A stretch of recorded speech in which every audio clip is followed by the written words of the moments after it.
Hello mga kabanding! Nandito na naman tayo sa isa pang video kung saan ipapasyal namin kayo sa isang magandang lugar na aming pinuntahan dito sa Toronto, Canada. Papasyal tayo sa Toronto Island. Paano makarating doon? Well, pwedeng sumakay ng ferry boat. Pero pwede rin naman na mag-private water taxi tayo dito. At kung gusto ninyo ng hindi masyado matagal na paghihintay, ayun na nga, mag-private na lang tayo na water taxi. Saan naman makakabili ng ticket para sa pagsakay ng mga sasakyang tubig papunta dun sa Toronto Island? Pwede online at pwede rin naman dito sa Jack Layton Ferry Terminal. Okay, nakasakay na tayo at unti-unti nang umaalis sa terminal. Naku, saglit lang naman daw ang biyahe na to. Kaya, lika na, sama na kayo.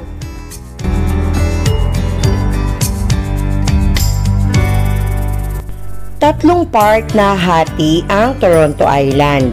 Merong pwedeng doon ka mag-dock sa Center Island, pwede rin naman sa Wards Island o sa Hanlan Point. Connected din naman sa bawat isa ang tatlong mga bahaging iyon. Kaya pag saan ka man doon dumaong, ay pwede kang maglakad-lakad at mararating mo din lahat ng mga part na iyon. Ang pinili namin ay sa Center Island. Ilang minuto lang naman yung itinagal ng aming biyahe. Pero yung ilang minuto na yon, aba naman, nabusog yung mata namin sa mga nakita namin at sa aming hangin na langhap. Grabe yung lakas ng hangin. Yan yung ating view habang tayo nakasakay dito nga sa water taxi.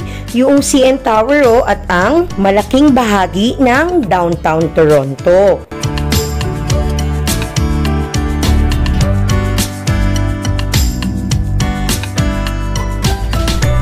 Ayan, malapit na tayong dumaong sa Center Island.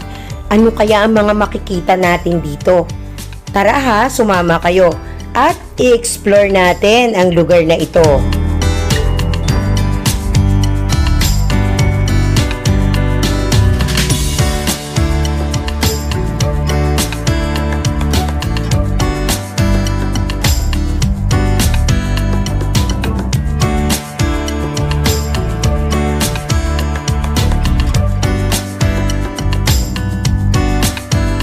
Kanina, bago pa man kami sumakay ng water taxi, gusto na namin kumain kasi merong mga tusok-tusok, mga makakain doon sa may terminal. Pero sabi namin, naku, dito na lang.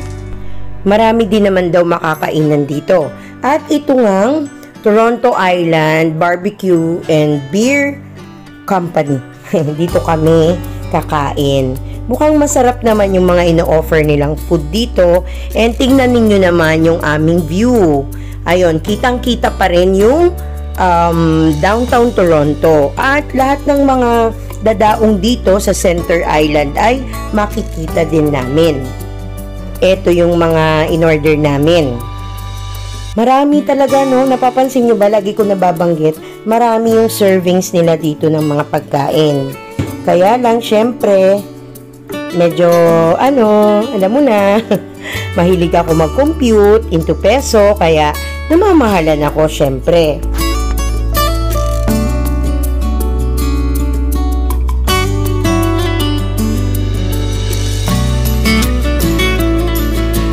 Matapos kumain, konting pahindag, tapos eto na kami nagsimula ng maglakad-lakad.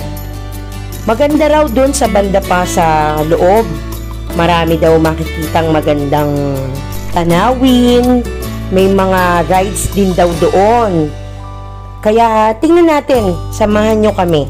At para hindi tayo maligaw, ayan, tingin tayo sa map dito. Ayun yung pila pagsasakay ka ng ferry boat, pabalik uli doon sa terminal, sa Jack Layton. Ayun. Ito, kakadaong lang o papadaong pa lang. At ayan, dito sa pinuntahan naman namin na side na to, ayan ang view. Ang ganda, 'di ba? Syempre pa, may mga picture taking tayong naganap diyan. Napakasarap tingnan ng kakalmahan ng tubig. At dito naman mag-green. Ang ganda talagang combination.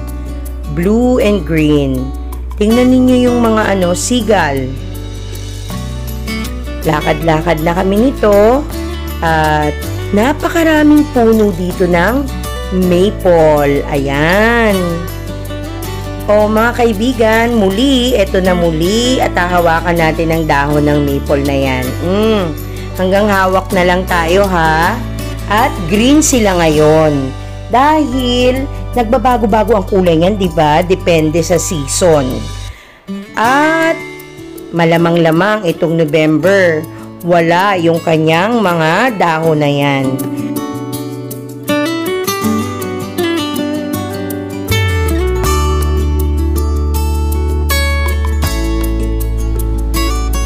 Parang nasa Burnham Park tayo dito sa Canada.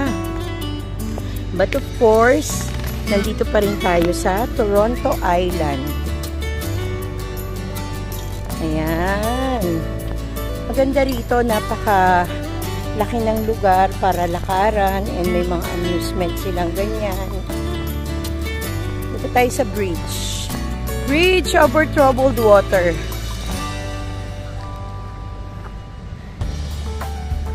Yan. Uy. Yan ba ang mga Canada Goose? Mga lumot yan. Ganito po ang lumot sa Canada. Pareho lang pala. Yun yung mga boat.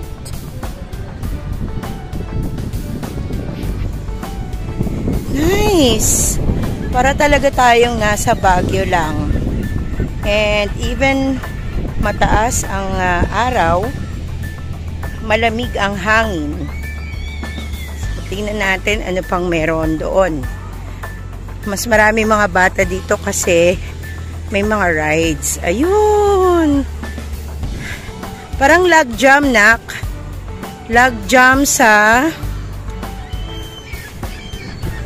Saan ang log jam, anak? Enchanted. Ito yung mga maiingay na seagull na ito. Ayan. Hi!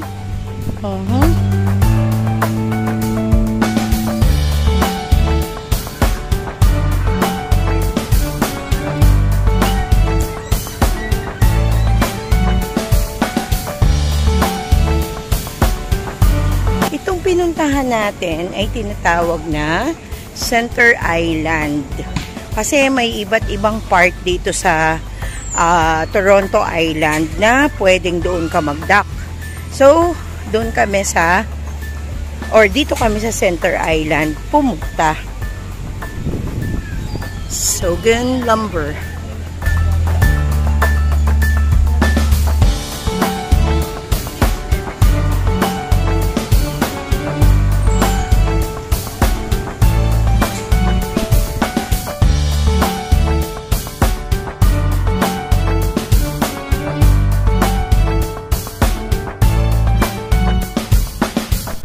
Parang ang sarap sumakay, hindi ba? Kaya lang, ewan ko ba, anong edad ba ako nung biglang naging malululain na ako? So, hindi na pwede. Parang bago ako mag 30 years old, kaya ko pang sumakay ng log jam, sa Enchanted yun, no? Tsaka yung space shuttle, kinakaya pa. Pero, parang humihiwalay lang naman yung kaluluwa mo sa katawan mo. And ang init, mainit na, kaya sabi ko masyado naman kaming mabibilad. Kasi nakita nyo, di ba ang bagal naman ng takbo? Tapos nakaupo ka doon sa taas, parang ang init-init naman, nabilad na sa araw. Ayun. Kaya, ayan na lang. Walking lang kami. Explore. At tingnan natin kung ano pa yung meron sa banda roon pa. Malaki rin kasi tong island.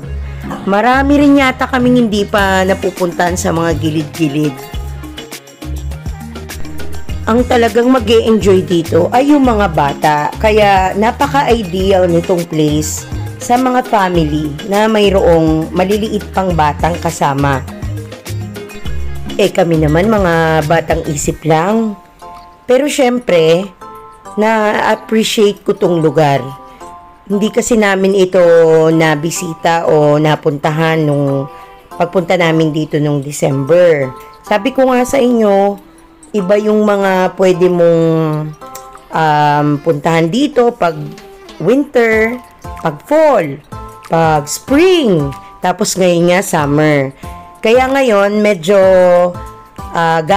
gala din kami ng gala kasi ina-appreciate namin yung init.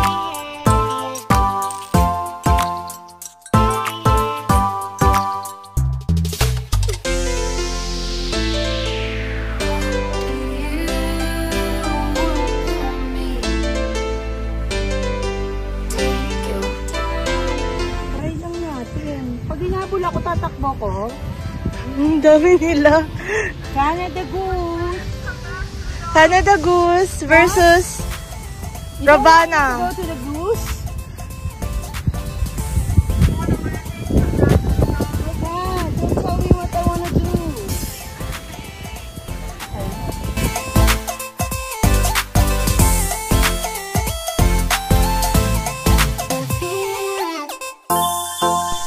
Kung ang hinahanap yung lugar para pasyalan ay yung tahimik lang, yung bang relax lang, hindi naman tayo yung nagmamadali, hindi rin naman gusto ng maingay, magulo, dito, maganda pumunta rito sa Toronto Island.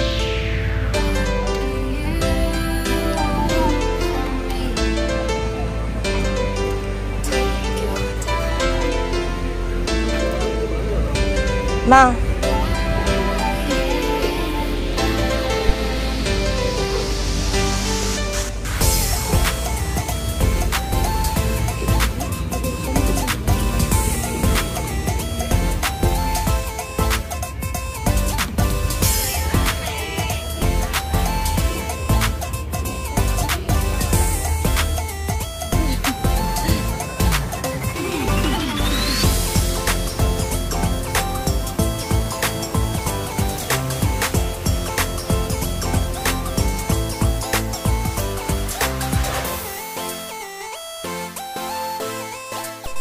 Oh my, napakaganda ng view.